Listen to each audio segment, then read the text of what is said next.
Hi everyone. Thank you for letting me know that you couldn't hear my other video. I have no idea what happened. This is what happens to me when I just try to get my life together. My video just doesn't work. So I find that funny. But let me go ahead and share my response. Okay, so for this week we have to um, talk about what to us in our perspective is culturally responsive. And that means to me it's that you are being culturally responsive is that you are being you're providing appropriate cultural awareness, and you're meeting the needs of diverse populations within your schools, um, and that is however that looks, and that not however that looks, that is unique to every different program and every different school, because every school's population is different. So every way that a school does it is unique in their own way based on their population that they have.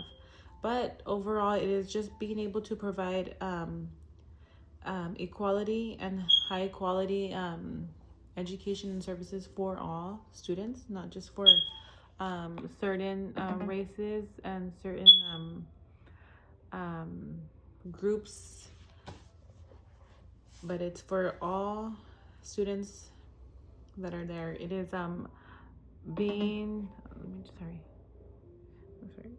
It is being inclusive and showing empathy, and you are bringing more awareness to diversity into your campus and your program.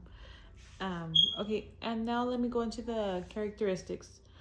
So the first one I chose cultural sensitivity, um, which is just being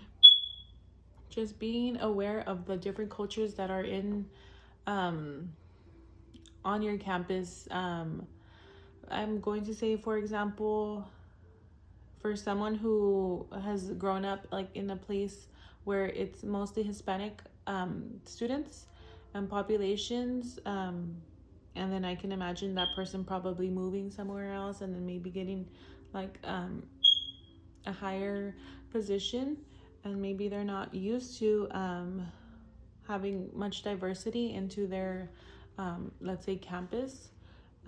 So they may have treat them a certain way, different people who are not like them, or they may have their own opinions and biases on it. But it's just being aware of your own, and knowing that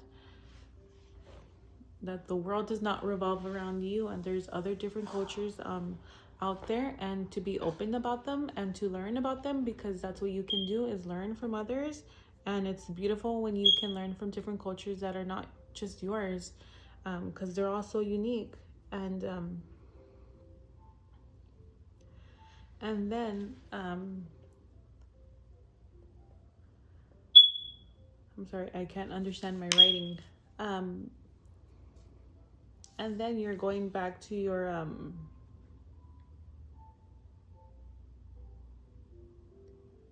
I'm sorry, I can't understand my writing. Okay. So yes, it's just being aware of your own cultural, and you're reflecting back onto your students and their background and what they come with. Okay. Why this is good to have into that characteristic, because I'm sorry, I'm trying to look up. Um, because it promotes awareness to other cultures that are not only yours but to others, and maybe you could be promoting this to students who may not be the same culture as you, or the same culture as another culture that you're introducing to them, and they learn from that. You create a positive learning environment. It helps build trust, and it helps build empathy and inclusion, and it helps build community, and it opens doors. Oh, okay. Let me go to the next part. Um, supportive learning environment would be another characteristic, because it's you're creating a safe environment. Oh, no, I'm sorry. No, how do you do this? By creating a safe, inclusive environment, by making others feel safe, by making others feel welcomed, invited, making them feel seen and noticed, and just providing those services to them and making it known that there are services available for them. And that could look like posters on the wall, or verbal communication, or through the announcements, or the counselor going into the classrooms and like sharing that information with them, or once they enroll, handing them a flyer and letting their parents know, and them and the students know about what services are available to the different cultures and groups of students in the population that a counselor would have in her campus. And this is helps promote community. It builds trust. It supports students' overall success, academic and social emotional. When they feel welcomed and they feel safe, they are able to learn and prosper. Okay, the next part I would say equitable equality, and that is being just and fair when you're creating your program, or I'm sorry, when you're in the program, you're counseling and you're working with your admin, and you guys are going over decisions that you have to make for your campus, and how they go about disciplinary actions. I know that recently, actually, there was a big event that just happened in our campus last week, and I thought to myself, well, if the counselor was able to go and speak to students and have that time, these issues would not be happening.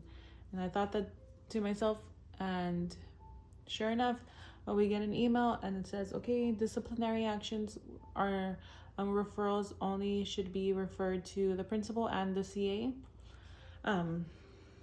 And that the counselor is going to start doing her counseling sessions again. And this made me so happy, because that's what students need. They need a counselor. They need someone to listen to them, to motivate them. They need to feel safe and seen and heard. And in a school, it's really hard to do that, because teachers are stressed because of the exams and the pressure and behavior, and then the students become stressed, and well, they need someone to let it out to talk to. But when the counselor's not available for them, it becomes difficult, and that's when they just start to struggle with their okay, this is a different topic, I'm sorry, but let me go back to over here. What I was saying is about being fair and equal to all, and creating those guidelines and policies under I guess a rubric or a standard that is not biased based on your own culture and based on what you know, but being open to others, and having the same disciplinary actions for all. So if a student is Hispanic or white or African American or Indian or any other culture in the world, making sure that you hold yourself accountable, and that you provide the same disciplinary action for every child. And this, I feel like this could not only be if a student is behaves bad and he's part of the majority of population in your campus, and then you give him a certain disciplinary action, and then compared to a student who is part of the lower percentage of that population on your campus, but then feeling bad for the student because there are less population percentage in your campus. I feel that just because that would I feel that would be something that would make someone feel sorry for them. But I feel like here, if you really do want to be equal to all students, no matter what, you would still hold that student accountable, even if they're part of the lesser percentage of the population. But of course, you do have empathy and stuff, but it's not fair that you are not disciplining that child the same way as another one, because they're all kids and they're all growing. Now, this I feel would just be part of something where a counselor would go and provide services like based on the culture that the student needs. But that is a different part of that whole situation. I feel like that is more of like the social emotional, right? And well, they're both are, but I think you know what I'm trying to say. Okay, but this would be good to just have just rules and discipline for all cultures, not just specific ones. Okay, now let me go to the next part. The next part here is discuss a scenario, real or hypothetical, in which characteristic was or was not followed in your or another program. I think I would say being equitable, just being and having a supporting learning environment and cultural sensitivity. I'm going to say my cousin, for example. She's Hispanic like me, but I live here in the Rio Grande Valley, where its majority of the population is Hispanic. And so you go to the schools and you see, for the most part, the principal, the admin are Hispanic, and the population on the campus is the majority Hispanic. But that's the funny thing about Texas. You just drive up 10 hours and it's completely different. And like you will get culture shock sometimes. But I would say for her, we were actually just talking about this the other day. Because I knew that she had left teaching a while ago, but I didn't know why. I just thought she just thought it wasn't for her, and she decided to leave. But she actually told me that the reason that she quit teaching was because of her principal was a different culture than her. That she said her principal was white, and that she felt that her principal was racist. And I feel a lot of people maybe do feel this way, but or Hispanics at least. And then so she said that she felt that the whole school, the campus, felt like that. And she grew up in that area, so I'm sure she was around different cultures. But I guess the campus that she was at, their program was not supporting all of these characteristics and not being culturally responsive. So maybe that is why she felt that way. And so she decided to just leave teaching, and she's just doing a different career because of her experience in that campus. And I want to say, when I had done my first year of teaching, it was a little hard, but I did work in a school that was 3 hours away from here in Corpus Christi, and it was more different cultures there than what I was used to. But I did not ever feel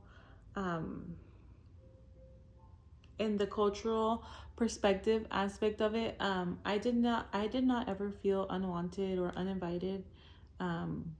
I did feel, because I was really young, I did feel a certain way, but I think that's a different topic.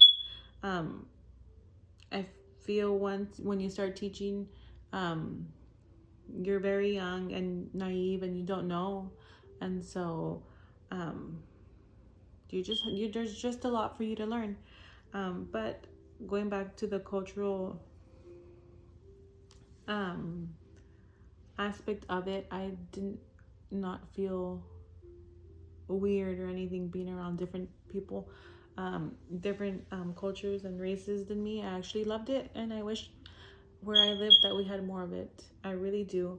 I do want to move to Florida one day, just to be around different kinds of people. It makes me so happy, and I just wish that where I'm from, it just wish that we had more diversity here, because I think it's so cool.